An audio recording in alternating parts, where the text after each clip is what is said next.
ব্রাহ্মণবাড়িয়ায় ঐতিহ্যবাহী টাউনখাল দখল ও দূষণমুক্ত করতে শুরু হয়েছে পরিচ্ছন্নতা অভিযান। ভয়েস অব ব্রাহ্মণবাড়িয়া 24 সংবাদে সারাক্ষণ। ব্রাহ্মণবাড়িয়ায় ঐতিহ্যবাহী টাউনখাল দখল ও দূষণমুক্ত করতে শুরু হয়েছে পরিচ্ছন্নতা অভিযান।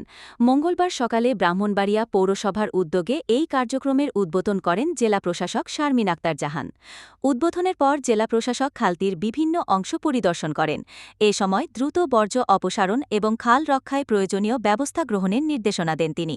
পৌরসভা ও জেলা প্রশাসন সূত্র জানায়, উন্নত দেশের আদলে টাউনখালকে নান্দনিক ও উপভোগ্য করে গড়ে তুলতে একটি সমন্বিত পরিকল্পনা গ্রহণ করা হয়েছে।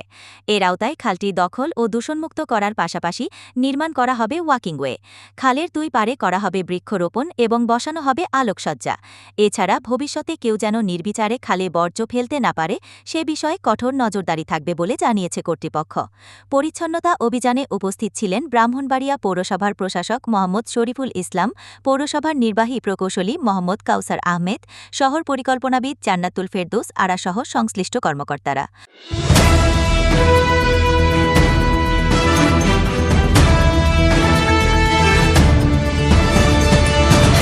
ভয়েস অব ব্রাহ্মণবাড়িয়া 24 সংবাদে সারাক্ষণ।